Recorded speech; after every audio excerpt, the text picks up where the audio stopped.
구원의 영광스러운 즐거움을 누리는 중에도 동족 이스라엘에 대한 연민 때문에, 그리고 마음의 안타까움 때문에 고통을 받고 있습니다. 아마도 사실 우리 모두가 구원의 영광스러움을 누리면 누릴수록 또 우리 한켠에서의 고통이 있는 것이 사실입니다. 왜냐하면 우리 모두가 하나님의 긍휼을 누리나 여전히 하나님의 긍휼하심을 누리지 못하는 사람들이 주변에 있기 때문에 그렇습니다. 가까운 가족일 수 있고 또 가장 사랑하는 사람 중에 그런 사람이 있을 수가 있습니다. 로마서 9장부터 이제 11장에서 사도 바울은 이제 온 인류의 구원과 그리고 이스라엘 백성의 구원에 대한 하나님의 경륜에 대해서, 하나님의 그 계획하심과 그것을 펼치시는 역사에 대해서 이제 상세하게 설명하고 있는데요. 이것은 그저 우리의 입장에서 신학적인 어떤 교리, 딱딱한 어떠한 진술이나 가르침이 아니라 동족을 위한 안타까운 영혼에 대한 사랑의 마음이 표현된 그런 내용입니다. 그래서 사도 바울은 자기가 하나님에게 저주를 받아서 끊어진다 할지라도 동족이 구원받기를 열망한다라고 이렇게 구원에 대한 열망과 정말 하나님의 긍휼을 누리지 못하는 사람이 주님께 돌아오는 그 구령의 마음이 그 마음에 가득했습니다. 항상 기억하셔야 됩니다. 우리가 볼 때는 딱딱하고 이것이 너무 어렵다라고 하고 이것은 너무 우리에게 와닿지 않는다라고 말할 수 있는 주제일지 모르지만 사도 바울에게는 그런 주제가 아닙니다. 그는 어쩌면 이걸 불타는 논리라고 말하는데요. 사도 바울의 마음에서는 불타는 그런 신학적인 내용이기도 합니다. 사실은 바울 사도는 이미 8장에서 앞부분에 보면 그 어떤 것이라도 그리스도를 사랑해서 끊을 수 없다라고 말했잖아요. 그런 의미에서 자신이 하나님의 사랑에서 끊어질지라도 동족의 구원을 원한다는 말은 분명히 그 간절한 마음을 표현하는 문학적인 그리고 수사적인 표현일 것입니다. 그 간절한 마음을 읽으면서 이 말씀을 들어야 될 것이고요. 이 내용이 여러분에게 와닿아야 될 것입니다. 아마도 바울 사도가 3차 여행 전도를 마칠 즈음에 로마서를 썼을 것입니다. 그렇게 감안한다면 사실 이 유대인들은 어떤 유대인들이냐면 바울을 죽이려고, 그리고 바울을 어떻게 하면 저를 정말 없애버릴까라는 걸 고민하는 그런 대적하는 자들이 바로 유대인들입니다. 그렇다면 그들을 위해서 이렇게 애타게 쓰는 그들의 구원을 놓고 이렇게 간절한 사도 바울의 이 마음이 우리에게 또 다르게 다가올 것입니다. 바울은 이 논의를 다루되 어제 우리가 살핀 것은 이스라엘의 족장의 역사를 통해서 이제 설명을 하고 있습니다. 아브라함과 이삭을 통해서 강조하는 것은 하나님의 절대적인 주권과 선택이에요. 그걸 강조해서 말하고 있는데요. 하나님은 야곱과 에서가 태어나기도 전에, 그들이 선과 악을 행하기도 전에 야곱을 택했고 에서를 버렸다라고 이렇게 표현하고 있습니다. 이런 하나님의 주권과 선택을 하나님의 불이라고 말할 수 있는가? 라고 바울은 14절에서 질문을 했죠. 근데 사람의 구원은 그 사람의 노력에 달린 것이 아니라 오직 긍휼히 여기시는 하나님으로 말미암아 맞는 것이다 라고 사도 바울은 계속 대답하고 있고요. 이렇게 말하자 오늘 우리가 봤던 19절의 말씀을 보니까 사람들이 이렇게 말하는 것입니다. 그렇게 하나님의 절대적인 주권으로 사람의 구원받고 그리고 하나님 앞에 긍휼을 입는 것이 결정난다면 하나님을 믿고 싶어도 어떤 사람들은 믿지 못하겠네요 라고 말하는 것과 비슷하고요. 믿지 않는 사람은 그러면 책임질 게 없네요. 왜냐하면 하나님께서 선택한 사람만 구원받으니까, 안 그런 사람들은 구원받지 못하는 거니까 그 사람에게 책임을 묻는 것은 공정하지 않지 않습니까? 하나님 선택 안 해서 구원 못 받은 거지 그 사람이 원해서 그런 것입니까? 예를 들면 이런 질문, 우리가 늘 했던 그런 질문에 대해서 질문합니다. 하나님의 주권에 대한 강조 앞에 결국 죄인이 보일 수 있는 반응이 그런 식의 질문들입니다. 사도 바울은 어떻게 대답을 하냐면요, 더욱 하나님의 주권을 높이는 비유를 들려줍니다. 그릇이 자기를 만든 토기장에게 항의할 수 없듯이 인간이 창조주 하나님 앞에서, 그리고 죄인은 심판주 앞에서 아무 말도 할 수 없다라고 이렇게 말합니다. 자칫 윽박지는 말처럼 들릴 수 있겠죠. 그냥 조용히 해 라고 말하는 것처럼 보이기도 합니다. 하나님의 주권 앞에서 결국 하나님의 긍휼하심을 높이고 은혜를 높이는 자가 구원을 받는 것이지, 여전히 하나님의 주권 앞에 핑계하라는 마음을 갖는 것은 옳지 못하다는 것입니다. 이렇게 설명하고 바울은 쓱 넘어가요. 어떠세요? 하지만 우리 편에서는 사실 이 문제가 정리가 잘 안 돼요. 아니, 좀 너무 그냥 이게 한번 윽박지르고 딱 지나가는 기분이 적지 않게 있습니다. 그러나 그 이유는 결말 부분에서 제가 좀 더 살펴보겠습니다. 이렇게 말하고 나서 사도 바울이 계속 논증을 이어갑니다. 하나님께 이제 영광의 부유함을 알게 하려고 택하사 긍휼을 베풀기로 한 사람들은 혈통적인 이스라엘이 아니다. 그들은 유대인이나 이방이나 상관없이 하나님이 부른 자들이 주님 앞에 구원과 긍휼을 입는다라고 이렇게 설명합니다. 그렇죠? 그래서 바울 사도는 호세아 선지자를 인용해요. 그래서 하나님께서 백성 아닌 자들을 백성으로 삼으시고 사랑치 아니한 자를 사랑하신 것을 말씀하십니다. 이사야의 예언대로 이스라엘이 아무리 많아도 오직 구원받는 자, 그리고 아무리 많아도 남은 자만이 구원을 얻을 것이라고 또한 말하고 있습니다. 이스라엘 백성과 소돔 고모라 백성의 차이가 뭘까요? 그것은 하나님이 긍휼히 여기시는 씨를 남겼느냐 안 남겼느냐의 차이예요. 소돔과 고모라는 다 심판받아 씨가 없잖아요. 근데 이스라엘 백성은 심판 중에도 하나님이 긍휼을 베푸사 구원받는 자를 남겨두셨어요. 사실 이 상황에서는 역차별을 외치는 유대인들을 향해 하나님이 의로우신 주권 가운데 그들을 공평하게 구원하시는 것을 이렇게 설명하고 있는 것입니다. 또 한편 생각해보면 우리 편에서는 또 차별을 늘 말했잖아요. 우리 조상들의 구원은 어떻게 합니까? 이순신 장군은 어떻게 합니까?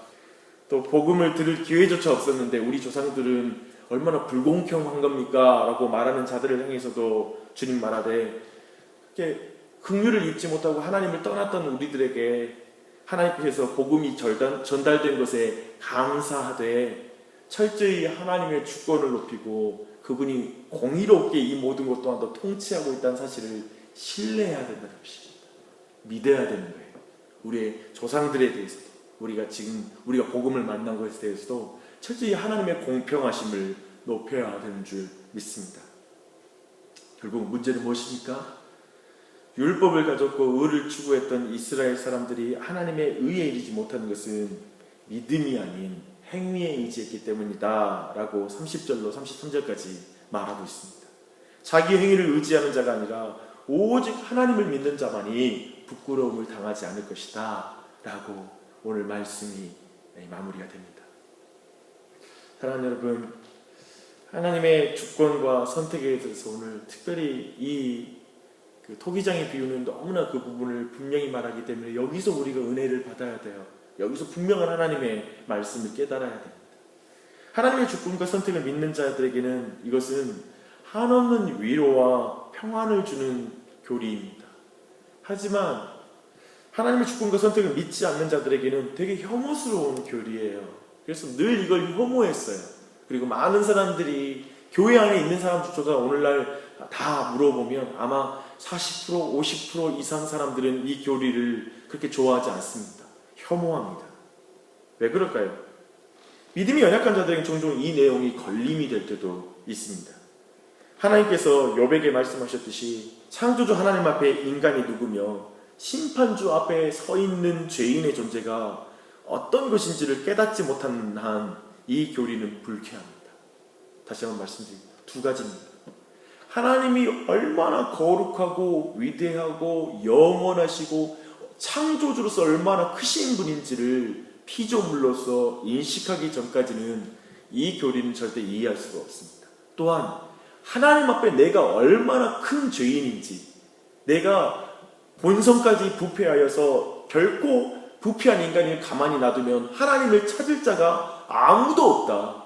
아무도 하나님을 먼저 찾아 구원을 얻을 자가 없다. 행위로 구원받을 자가 없다라는 사실을 분명하고 뼈저리게 자신의 죄인됨과 묶어서 이해하는 자가 안 되면, 즉 나의 죄, 내 자신이 얼마나 큰 죄인인지에 대해서 인정하지 않으면 이 교리는 끝까지 혐오하는 교리가 될 것입니다.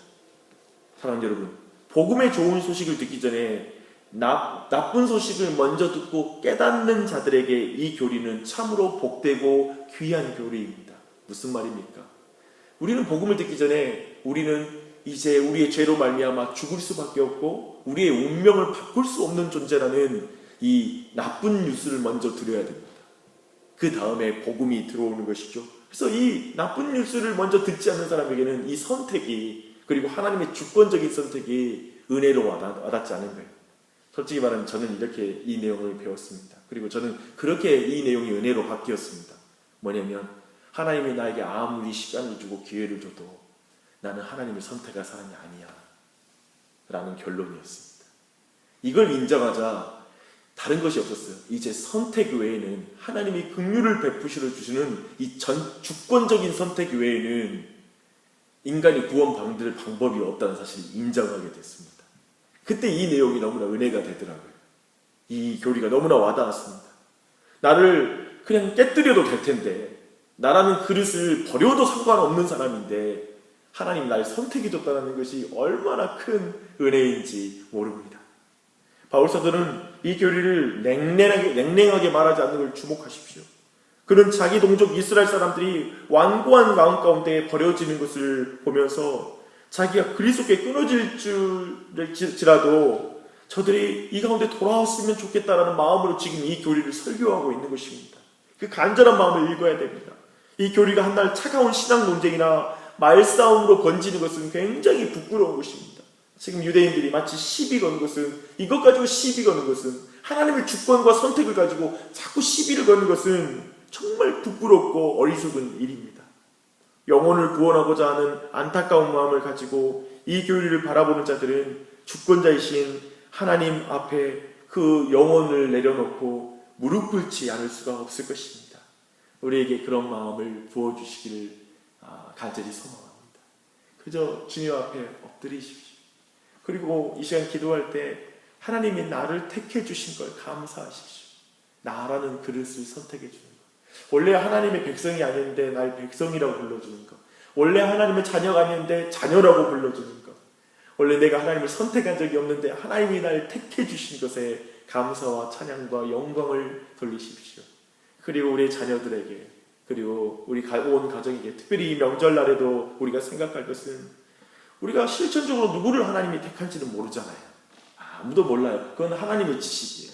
그래서 우리 안에 하나님, 우리 가정을 주님이 분명히 택한 줄 믿습니다. 하나님이 구원하여 부르실 줄 믿습니다 라는 그 믿음 가운데 그렇게 담대하게 가정을 향해서 위해서 기도하고 명절을 준비하고 또 그 만났을 때에도 기회가 되는 대로 하나님을 증거하고 하나님의 사랑을 나누는 그 은혜가 넘치는 이 명절이 되시길 또한 바랍니다.